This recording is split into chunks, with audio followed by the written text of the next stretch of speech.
और ये मैं आपको एक गवाही बताऊँ, लेकिन जब मैं कलाम शुरू करूँगी। लेकिन अभी आपने क्या करना है, आपने सबने मांगना है कि खुदावन आज का कलाम मेरे रूह के लिए हो, मेरी ज़िंदगी के लिए, मेरी तरक्की के लिए हो, मेरी बहाली के लिए खुदावन, मेरे तेरे साथ पाक रूह के कनेक्शन के लिए हो खुदावन, ताकि जब मैं तेरे कलाम को सुनूँ तो खुदावन मेरी ज़िंदगी सहन न रहे, बल्कि खुदावन तेरे पाक रूह की आग छुए, पाक रूह की आग के शोले बाप मेरी ज़िंदगी को टच करें, ताकि जब मैं तेरी पाक रूह में बढ़ती हूँ, तेरी हजूरी में बढ़ती हूँ, तो खुदावन तेरा पाक रूह मुझे छुए, मेरी तरक्की को, ओ खुदावन तेरे रूह में बढ़ोतरी को मेरे लिए कर दे।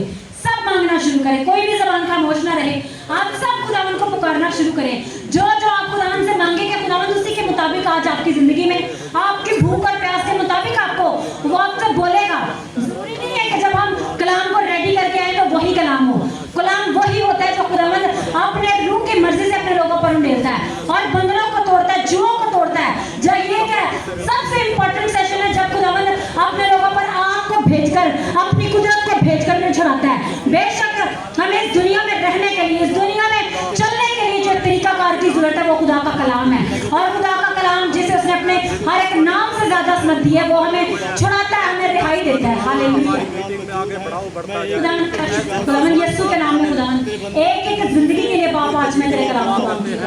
एक एक जिंदगी पर आज तेरा कलाम, तेरी कुदरत और यहोवा खुदावन कसरत से है बाप खुदावन, और यीशु मसीह के नाम में इनकी जिंदगियां यहोवा खुदावन सेम ना रहे बाप खुदावन, और तेरे पाक रूह में बढ़ते चले जाए बाप खुदा। और जिस तरह से जिंदा खुदावन इनके दिल में ख्वाहिश है खुदावन, इनकी ख्वाहिश के मुताबिक इन्हें सिखा, इनकी कमियों और कमजोरियों को इन पर ओ बाप खुदावन खोल दे, ताकि दुश्मन इन पर जिंदा खुदावन हमला ना करने पाए। दुश्मन के चालाकियों के खिलाफ इन्हें ओ बाप खुदावन गाइड कर, रूह से भर, आग से भर जिंदा खुदावन, और अपने बेटे यीशु मसीह के नाम में इनको तरक्की करने का फजल बख्श बाप खुदावन। तेरा शुक्र खुदावन, मैं अपने आप को भी ओ जिंदा खुदावन तेरे जख्मी और शफाअत में छुपाती हूँ बाप खुदावन। सर के बालों से पैरों के तलवों तक खुदावन तेरी कुदरत, तेरी आग आए जिंदा खुदावन, मेरी ज़बान सोचों के हालात पर तेरे पाक रूह का कंट्रोल हो खुदावन। मैं अपनी अकल से नहीं बल्कि तेरी मर्जी, तेरे इरादों के मुताबिक तेरे लोगों को गाइड कर रहा हूँ खुदावन। तेरा शुक्र, तेरी तारीफ हो यीशु मसीह के नाम में। हम सब अपनी आंखों को खोलेंगे।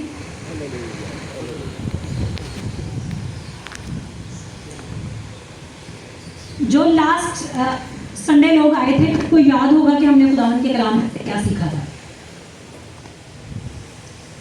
क्या सीखा था हमने खुदावन के कलाम में से?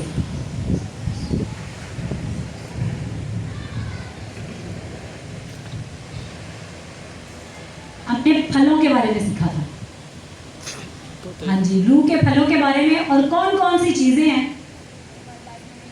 जो नहीं होनी चाहिए, बल्कि हमारी जिंदगी में खुदा के रूह के फल होने चाहिए। हालेलुया। हम सब मिलकर खुदावन के कलाम में से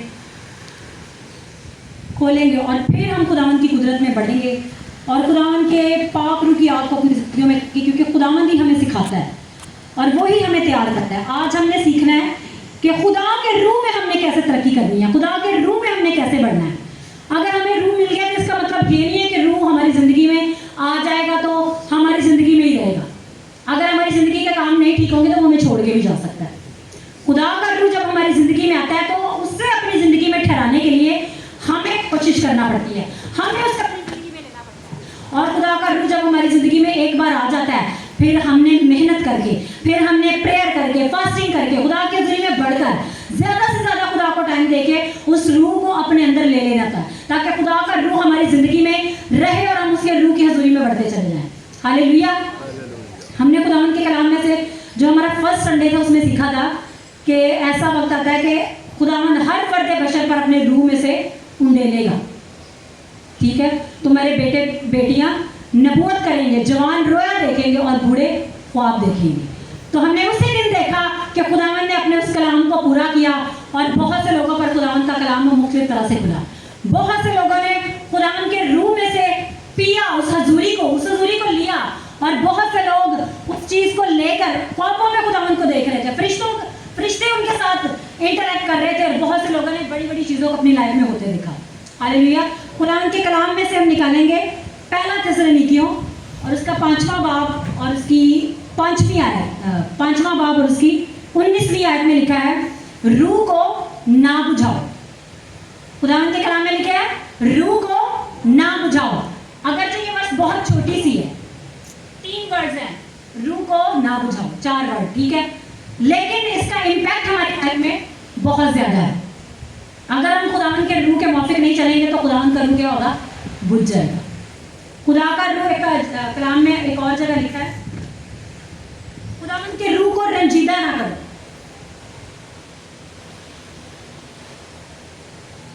खुदा का रूह क्या होता है जी, बुझ भी जाता है, खुदा का रूह रंजीदा भी हो जाता है। अब देखें आपका कोई दोस्त हो और आप उसने आपको कोई डायरेक्शन दी हो और आप उस डायरेक्शन के मुताबिक ना चलें और वो डायरेक्शन इतनी इंपॉर्टेंट हो कि आपके और उसके रिलेशन के लिए वो बहुत ज़्यादा ज़रूरी हो, लेकिन आप उस डायरेक्शन को छोड़कर अपनी मर्जी को करना शुरू कर दें, तो क्या वो आपका दोस्त आपके साथ रहेगा? वो आपको छोड़ देगा। इसी तरह से खुदा का रूह है, खुदा का रूह आपको छोड़ देता है। अब खुदा का रूह कबूतर की मानी है। अब हम पहले इसको सीखेंगे कि खुदा का रूह कैसे कबूतर की मानी है। जो लोग कबूतर रखते हैं उनको कबूतर की खसूसियात का पता होता है, बाकी को कबूतर की खसूसियत का पता नहीं होता। कबूतर जो है एक सबसे हसास परिंदा है, वो जहाँ पर जाता है वहीं पर घोंसला बनाता है, और अगर उसने पूरा घोंसला बना लिया लेकिन उस घोंसले में उसे कांटे नजर आए तो वो ये नहीं होता कि पहले कांटे निकालता है और फिर उसमें बैठता है, वो उस घोंसले को छोड़ के चला जाता है, फिर वो नया घोंसला बनाना शुरू कर देता है। इसी तरह से खुदा का रूह है, अगर वो एक जिंदगी में आ गया है लेकिन उस जिंदगी में उसने कांटे पहले नहीं निकाले, अब वो कांटों के साथ ही चल रहा है, उन कांटों को अपनी लाइफ में और बढ़ा रहा है, गुनाह को बढ़ा रहा है। जैसे कि हमने पिछले संडे सीखा था कि जैसे खुदा के कलाम में लिखा है कि झूठ, नाच रंग, तफरके, जुदाइयाँ, बिदतें, हसद, गुस्सा, बुग़्ज़, ये चीजें अगर हमारी जिंदगी में रहेंगी तो ये कांटे हैं, ये कांटे रूह को चुभते हैं, ये गुनाह है। और खुदावन के कलाम में लिखा है कि गुनाह की मजदूरी मौत है। अब ये नहीं कि लोग गुनाह करते हैं तो उसी टाइम मर जाते हैं, गुनाह की मजदूरी मौत है, मतलब रूह में मौत है, वो रूह आपको छोड़ जाता है और रूह में आपकी डेथ हो जाती है, स्पिरिचुअल लाइफ आपकी डेथ हो जाती है। तो खुदावन के कलाम में पढ़ा कि रूह को ना बुझाओ, ठीक है। अगर हम रूह को बुझाएंगे तो वो तो हमें छोड़ के चला जाएगा, तो फिर हम कैसे उसके साथ रहेंगे? मुझे खादिम का पता है, पहले वो खिदमत कर रहे थे, लेकिन ऐसा हुआ, मैं उनका नाम नहीं शो करूंगी, उन्होंने 3 कत्ल कर दिए गुस्से में आकर। तो गुस्सा क्या है? एक बदरू है। एक्सट्रीम लेवल पर जो गुस्सा आता है वो क्या है? स्पिरिट्स उसको कंट्रोल कर लेती हैं।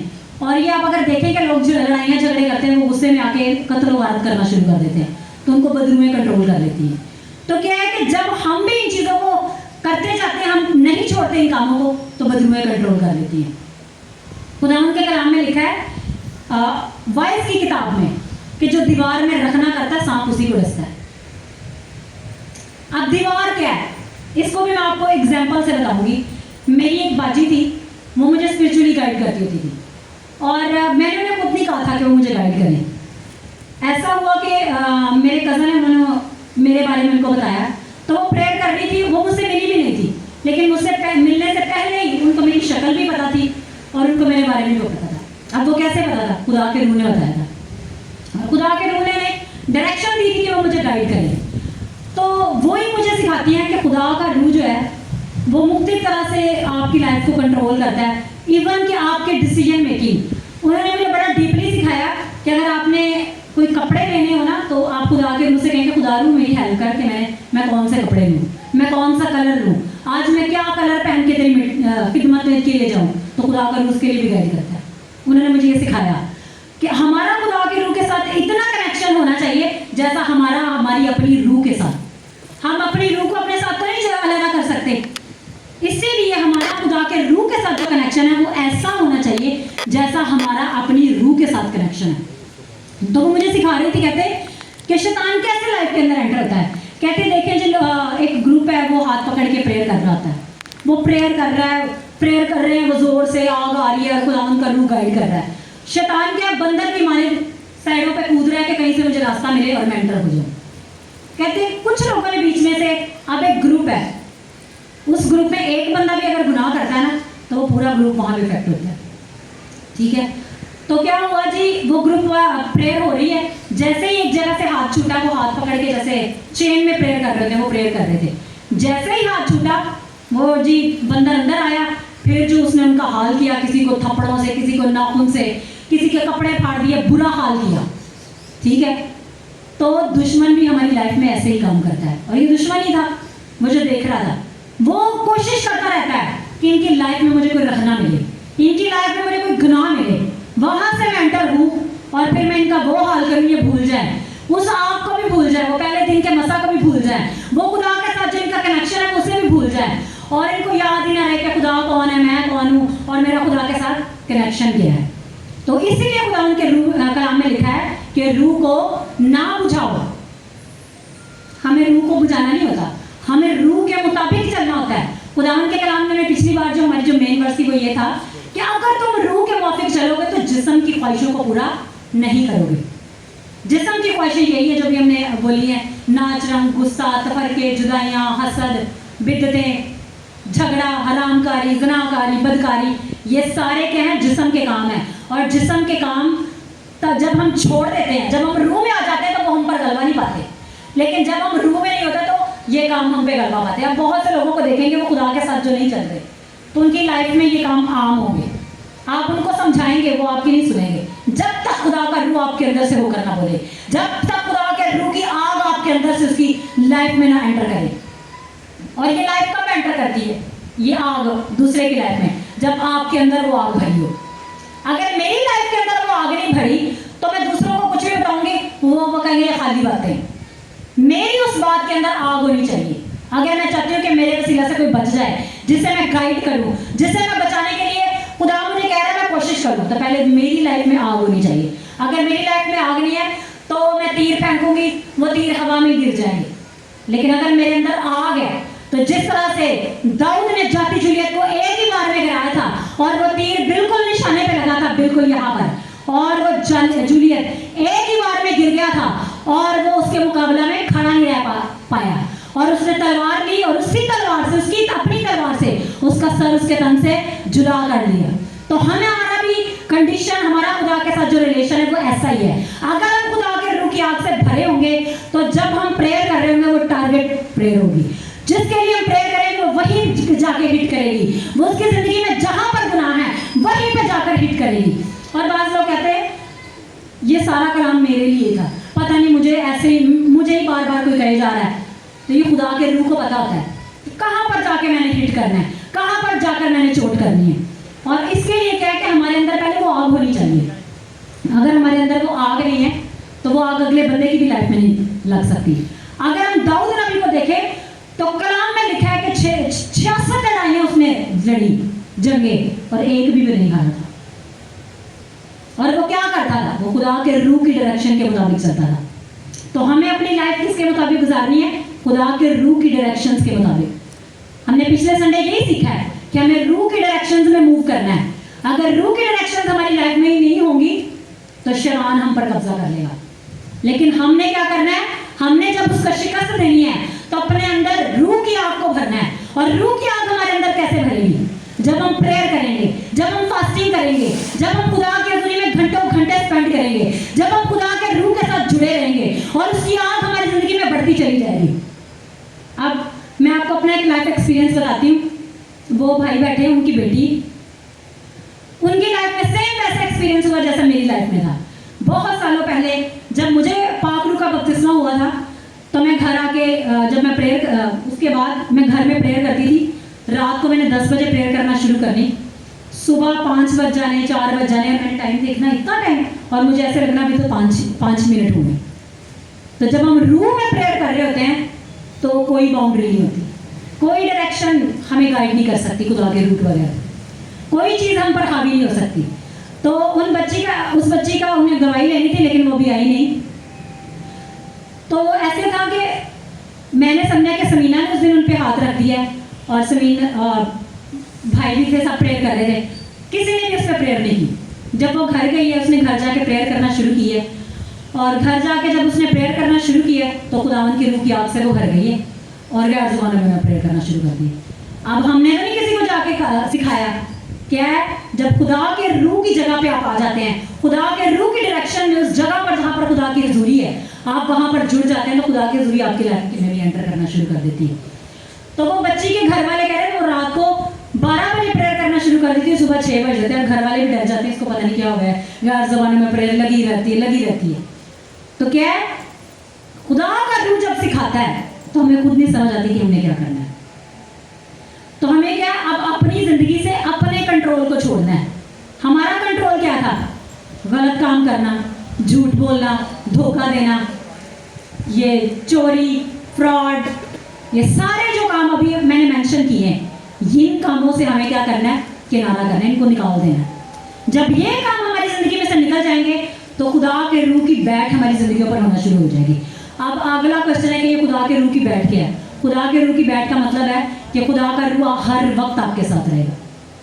इवन कि मैं आपको अपना ही एक्सपीरियंस बताती हूँ। अक्सर मैं किचन में खाना बना रही होती हूँ या मैं बर्तन भी धो रही हूँ ना, तो मैं खुदा से बातें कर रही होती हूँ कि खुदावन ये चीज़ ऐसे है, तूने मुझे ये नहीं सिखाई, ये कैसे होगी? या खुदावन मुझे डायरेक्शन दे रहा होता है, ये काम ऐसे करना है, ऐसे करना है। तो खुदा के रूह की आपके ऊपर क्या होनी चाहिए? बैठ होनी, मतलब आपके ऊपर ही रहे। और वो कब होगा? जब आप खुदा के साथ टाइम स्पेंड करेंगे, जब आप खुदा के रूह को ऑनर देंगे, जब आप रूह को नहीं बुझाएंगे, जब आप खुदा के रूह के साथ चलेंगे, आप दुआ करेंगे, आप क्या दिन फास्टिंग करेंगे, आप खुदावन के नाम को जलाल देंगे, वर्शिप देंगे, आपका ज्यादा टाइम खुदा के साथ स्पेंड होगा। आप अक्सर लोग कहते हैं जी सारा दिन तो मैं काम कर रहा है जी, मेरे को टाइम। आप काम करते हुए भी प्रेयर कर सकते हैं। अगर मैं रोड पर भी जा रही होती ना, बाइक पे अगर मैं बैठी हूँ, तो मैं पीछे बैठ के गैर जुबान में प्रेयर कर रही होती। तो खुदा के रूह को मुझसे कोई जुदा कर सकता है? कोई नहीं कर सकता।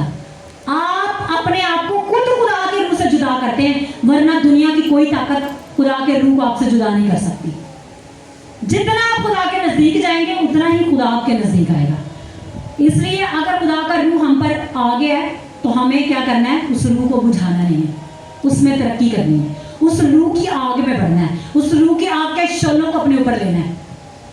अब बात लोग कहते हैं कि उनको जी बार बार जी अटैक होते हैं, हम खुदा के रूह से भर गए, उसके बाद भी हमें बार बार अटैक हो रहे हैं। तो ये इसीलिए अटैक हो रहे हैं कि आपके अंदर गुनाह है।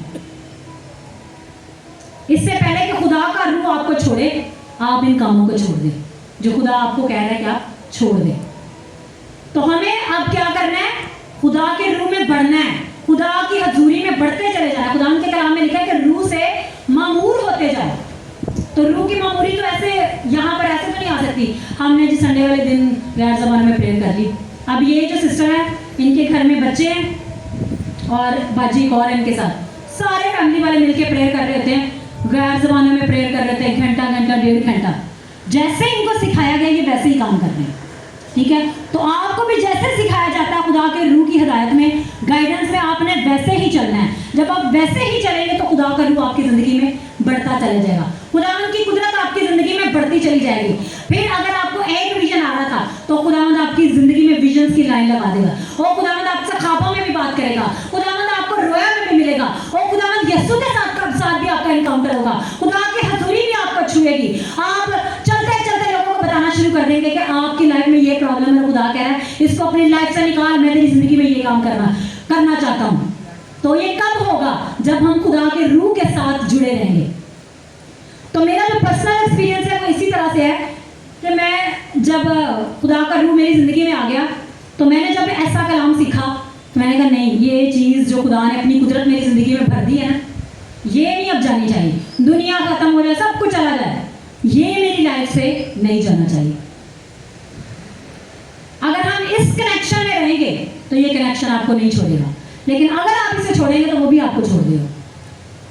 और वो आपको कैसे छोड़ेगा? जब गुनाह आपकी लाइफ के अंदर आ जाएगा। हमने फर्स्ट डे से ही, जैसे ही हम लोगों को पानी के बपतिस्मों के लिए तैयार करते तो हमें सिखाते हैं कि कलाम में लिखा है कि जब तक कोई पानी और रूह से पैदा ना हो खुदा की बादशाही को देख भी नहीं सकता।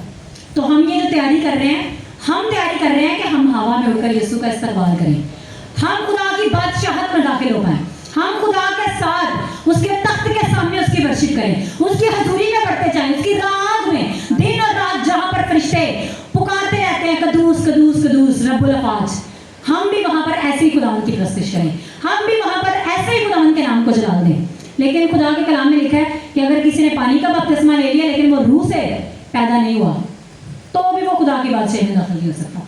एक चीज के साथ नहीं हम जा सकते। कलाम में लिखा है, जैसा कलाम में लिखा है वैसे ही बात है कि जब तक कोई पानी और उसके बाद रूह से पैदा ना हो, हमें पानी से भी पैदा होना है, रूह से भी पैदा होना है। अब जबकि आप रूह से पैदा हो गए तो नेक्स्ट डायरेक्शन यही है कि मेरी कोशिश और आपकी कोशिश यही हो कि हम खुदा के रूह की आग से भरते जाएं, ताकि जब यीशु आए तो हमारे अंदर वो कुदरत हो। अब जैसे कि हम पहले भी हमने कई बार सीखा है कि 10 कवारियों की एग्जाम्पल देखें। जो 5 कवारियाँ थी वो कभी कभी प्रेयर कर लेती थी, कभी कभी वो प्रेयर नहीं करती थी, तेल डालती भी थी, तेल ख़त्म भी हो जाता था, फिर भर लेती थी। लेकिन जो अक्लमंद कवारियाँ थी उनके कुपियों में तेल रहता था, मतलब वो दिन और रात खुदा की हजूरी में उसके साथ कनेक्ट थी, उसके साथ टाइम स्पेंड कर रही थी, उसके नाम को जलाल दे रही थी और दुल्हा का इंतजार कर रही थी यीशु का। खुदा के कलाम में लिखा है कि वो जल्द आने वाला है और अब टाइम बहुत कम है। हमें खुदावन के रूह ने ये गाइड किया है कि खुदा का रूह इतनी जल्दी, खुदावन यीशु अब इतनी जल्दी आने वाला है कि अब टाइम नहीं है। हमें तैयारी करनी है कि हम खुदा की बादशाहत का हिस्सा हों। हमने उसके लिए तैयारी करनी है और दुनिया की कोई चीज़ हमें रोक नहीं सकती अगर हम रूह में तैयारी करेंगे। अगर हम प्रेयर से, फास्टिंग से, वो प्रस्तिश करने से, खुदा के जुरी में झुक कर उसके नाम को जलाल देने से तैयारी करेंगे तो कोई भी चीज़ हमें उस दुनिया की कोई भी चीज़ उस बादशाहत में जाने से रोक नहीं सकती। अभी मैं आपको एक गवाही सुनाती हूँ। मैंने फेसबुक पे देखी, एक सिस्टर थी, वो बहुत ज़्यादा रो रही थी और ये गवाही शेयर कर रही थी। कहती कि मैं आसमान पर गई और मैंने देखा एक बहुत बड़ा गेट है, वो इतना बड़ा गेट है कि मैं आपको बता भी नहीं सकती। बहुत से लोग उस गेट के बाहर खड़े हुए थे और वो गेट के खुलने का वेट कर रहे थे, लेकिन वो नहीं गए। तो कहती जब मैं गेट के अंदर एंटर हुई तो मैंने देखा मेरे बच्चे बाहर हैं, लेकिन मैं अंदर हूँ। कहती मैंने वहाँ पे रोना शुरू कर दिया कि मेरे बच्चे बाहर हैं और मैं अंदर आ गई। और कहती मैं देखे जा रही हूँ बहुत से लोग आपके अजीज वो यही रह जाएंगे, वही खुदा की बादशाहत में होंगे जो खुदा के रूह के साथ चल रहे हैं। कहती जब मैं अंदर गई तो मैंने देखा मेरी मदर भी उधर है, मेरी नानी भी उधर है और बड़े बड़े रूम्स हैं, वो बैठ के वहाँ पे प्रेयर कर रही हैं। तो उनको देख के मुझे खुशी भी हुई और मैंने देखा कि इतनी सारी जगह है और लोग नहीं है। तो ये खुदा के रूह की इंडिकेशन थी। खुदा ने उसे सिखाया कि वो लोगों को बताए कि ऊपर बहुत जगह है, हमें तैयारी करनी है कि हम उस जगह पर हों। जो बादशाहत में होंगे वो खुदा के साथ होंगे और जो बादशाहत में नहीं होंगे वो आग और गंधक की झील में होंगे। तो हमें किस लिए तैयारी करनी है? हमें खुदा की बादशाहत के लिए तैयारी करनी है। आप चाहते हैं कि आप हेवन मिस कर दें? कौन चाहता है कि हेवन मिस कर दें? कोई एक भी हो जो कह सकता है कि मैंने हेवन मिस करना। अगर आप हेवन मिस नहीं करना चाहते तो उन चीज़ों को अपनी लाइफ से मिस कर दें जो आपको रोक सकती हैं। वो चीज़ें तो मिस हो जाए लेकिन हेवन मिस ना हो। खुदा के कलाम में लिखा है कि तेरे माँ और बाप तो तुझे छोड़ जाएंगे लेकिन मैं तुझे कभी नहीं छोड़ूंगा। तो जब आपका बाप भी वो है, आपकी माँ भी वो है, आपको पालने वाला भी वो है, आपको सिखाने वाला भी वो है, आपको पढ़ाने वाला भी वो है, तो हम क्यों फिर उसके खिलाफ चलें? हम तो वही करेंगे जो उसकी हजूरी में हमें बढ़ा सकता है, जो उसके तख्त तक हमें पहुंचा सकता है, जो हमें खुदा की हजूरी में ले जा सकता है, जहां पर ना दुख होगा, ना रोना होगा, ना आंसू होंगे। यहाँ पर लोग तकलीफों में हैं, यहाँ पर लोग परेशानियों में हैं। वो एक चीज का दुख उनकी लाइफ से निकलता है तो दूसरी का दुख जो उनकी लाइफ में एंटर रहता है। किसी को ये दुख है कि मेरे पास पैसा नहीं है, किसी को ये दुख है कि मेरे पास कपड़े नहीं है, किसी को ये दुख है कि मेरे बच्चों के लिए मेरे पास खाने को नहीं है, किसी को ये दुख है कि मेरे बदन के अंदर बीमारियां हैं, किसी को ये दुख है कि मेरे ऊपर बदरुओं ने कंट्रोल कर लिया है, किसी को ये दुख है कि मैं अपने बदन में तकलीफ उठा रहा हूँ। लेकिन खुदा का कलाम कहता है वहां ना रोना होगा ना आंसू होंगे, वो तुम्हारे सब आंसुओं को पहुंच डालेगा। वहां पर खुशी होगी, वहां पर इत्मीनान होगा, वहां पर तसल्ली होगी, वहां पर खुदा का बर्रा होगा, वहां पर खुदा बाप होगा और उसके चेहरा की रोशनी हमें रोशन करेगी। वहां पर ना सूरज की रोशनी की कमी होगी, ना चांद की रोशनी की कमी होगी। हम दिन रात खुदा की तमजीद करेंगे, दिन रात खुदा के नाम को जलाल देंगे और उसकी हजूरी में रहेंगे और हमें किसी चीज की तकलीफ ना होगी। अब आप कहें कि जी बहुत गर्मी है, तो ये गर्मी हमें सिर्फ जिस्मानी बदन में लगती है, रूह को गर्मी नहीं लगती, रूह को भूख नहीं लगती, रूह को कपड़ों की जरूरत नहीं होती क्योंकि वहां पर हम नूरानी लिबास में होंगे। ठीक है, तो हमें किस चीज़ के लिए तैयारी करनी है कि ये जो चीज़ें हमें यहाँ पर तकलीफ दे रही है ना, वो हमें कभी हमारी लाइफ में होंगी ना। यहाँ पर मैंने आपको पहले भी बताया कि हमारी लाइफ के कितने दिन हैं। किसी के पास 60 साल है, किसी के पास 70 साल है, अगर किसी के पास बहुत ज़्यादा हो जाए तो 100 तो नामुमकिन ही है। चलिए जी 80 कह लेते हैं, कुछ लोग 80 तक पहुँच जाते हैं। अब आपको ये जो लाइफ है 60-70 साल, इसके इसमें उस टेस्ट को पास करना है, या आपने इस टेस्ट में फेल होकर बादशाह से बाहर रह जाना है। ये जो 70 दिए गए हैं ना, ये मैं तैयारी के लिए दिए गए हैं। तब देखिए हम क्या तैयारी कर रहे हैं। क्या आपकी तैयारी है कि अगर कल ही यीशु आ जाए तो हम उसके साथ चले जाएं? किसी की कंप्लीट तैयारी है? तो हमें तैयारी करनी है। खुदावंद बार बार अपने खादमों, अपने नबियों, अपने कलाम के थ्रू बोलता है कि तैयारी करो, क्योंकि अब वक्त बहुत कम है। पिछले दिनों हम टीवी पे एक मीटिंग देख रहे थे वाइट लिबास की, और वो ऐसे थे जैसे आसमान का माहौल है। क्यों? क्योंकि वो उस खादिम को बहुत सारे लोग सुनते हैं, तो खुदा ने उसके थ्रू लोगों को वो माहौल दिखाया है कि ये माहौल होगा, ऐसी खुशी होगी, ऐसा इत्मीनान होगा। तो क्या अगर हम उस इत्मीनान को मिस कर दें, या यहाँ पर हमें इत्मीनान चाहिए? हमें यहाँ के इत्मीनान की कोई फिक्र नहीं है, हमें यहाँ की चीज़ों की कोई फिक्र नहीं है, क्योंकि हमारे लिए बाप के पास ऐसी ऐसी बरकतें रखी हैं जो हमने कभी सोची भी नहीं। खुदा के कलाम में लिखा है कि जो चीज़ें ना आंखों ने देखी, ना कानों ने सुनी, ना आदमी के दिल में आई, वो खुदा ने अपने मोहब्बत रखने वालों के लिए तैयार कर दी। हमने यहाँ पर खुदा से मोहब्बत करनी है, यहाँ पर हमने खुदा के नाम को जला देना है। हम यहाँ पर भी खुदा के साथ होंगे और हम ऊपर भी खुदा के साथ होंगे। हालेलुया। तो हमें क्या करना है? रूह को नहीं बुझाना, रूह में तरक्की करनी है, रूह में बढ़ते चले जाना है, रूह की आग में अपने आप को प्रिपेयर करते रहना है कि हम खुदा के साथ हों। हालेलुया। हम अपनी आंखों को बंद करें, अपने सरों को झुकाएं और सब दुआ करना शुरू करें। अगर आपको आपकी लाइफ में कई कांटे नजर आते हैं, आपको आपकी लाइफ में कई गुनाह नजर आता है, जहां से दुश्मन आपकी लाइफ को कंट्रोल करके आपको उस हेवन से मिस करने के लिए रेडी कर रहा है, तो उसे अपनी जिंदगी से निकाल दें, उसे अपनी जिंदगी से आउट कर दें। आपका कनेक्शन बाप के साथ होना चाहिए, आपका कनेक्शन खुदा के रूह के साथ होना चाहिए। वही आपका गाइडर है, वही आपका प्रोवाइडर है, वही आपको चलाने वाला है, और वो आपको उस अब्दी बादशाहत में ले जाएगा। हालेलुया। सब दुआ करना शुरू करें, सब दुआ करते जाए। Hallelujah, hallelujah. रबा बाशिता रे बे बे रबा रबा सिका रबा रबा रबा सिका रबा। वो खुदावन के कदम एलिया आएंगे वो, और सबके लिए प्रेयर करेंगे कि खुदावन कोई भी तेरे हेवन को मिस ना करे, खुदावन के रूह में तरक्की करें, खुदावन के रूह में बढ़ते चले जाएं, और तेरी आग इनकी जिंदगियों में आए खुदावन, और ये आग इनकी जिंदगियों में ठहर जाए। हालेलुया। जिंदा आसमानी बाप, खुदावन तेरे हुजूर आते हैं, खुदावन तेरी सलीब के नीचे आते हैं, खुदावन वो तेरा हेवन खुदावन जिसका दरवाजा बहुत बड़ा है, खुदावन उसके बाहर खड़े हैं। खुदावन देख, खुदावन हमें अंदर लेना चाहता है, लेकिन खुदावन हम खुदावन तेरे हुजूर में बढ़ना चाहते हैं। खुदावन तो अपनी कुदरत से बढ़ते हैं, खुदावन तो अपने मसा से बढ़ते हैं। खुदावन हम में से एक भी जन ना हो खुदावन जो हेवन को मिस कर दे। खुदावन सब के सब हेवन के अंदर जाने चाहिए, खुदावन तेरी प्रस्तिश करनी चाहिए। खुदावन वहाँ खुदावन तेरे वर्शिप होती है, खुदावन तेरे हुजूर बढ़ते हैं, खुदावन तेरे हुजूर की आग में बढ़ते हैं। खुदावन तू हमें रूबरू मिलेगा, खुदावन रोज हमें खुदावन तेरा चेहरा देखने को मिलेगा। खुदावन हर एक जन खुदावन जो हेवन में है उसके लिए खुदावन तेरा थैंक करते हैं। खुदावन जो यहाँ पे मीटिंग पे है खुदावन वो भी हेवन के अंदर होने चाहिए। इन द नेम ऑफ जीसस खुदावन ये मांगते हैं। हर एक जन खुदावन जो यहाँ प्रेयर कर रहे हैं खुदावन तेरी मसा से बनने के लिए, खुदावन तेरी आग से बनने के लिए, खुदावन उनके ऊपर खुदावन तेरे पाक रूह को डिक्लेयर करते हैं, खुदावन डिक्लेयर करते हैं in the name of Jesus. हर एक जन को खुदावन तो अपने पाक रूह से छू ले, अपने मसा से छू ले, अपनी कुदरत से भर दे बाप, और खुदावन उनको हेवन मिलेगा। खुदावन उनको वो वाइट लिबास वाले कपड़े खुदावन फरिश्ते खुदावन जहाँ तेरी स्तुति करते हैं, खुदावन तेरी वर्शिप करते हैं, खुदावन तू तख्त पे बैठा है, खुदावन उनको तख्त दिखा, खुदावन तो अपने उनका चेहरा दिखा, अपनी कुदरत में आगे बढ़ा, खुदावन उनको हेवन मिले चले इन द नेम ऑफ जीसस। खुदावन हर एक चीज को खुदावन तेरे हुजूर रखते हैं और खुदावन तेरे मसा में आगे बढ़ाते हैं। खुदावन यीशु मसीह के नाम में मांगते हैं, आमीन।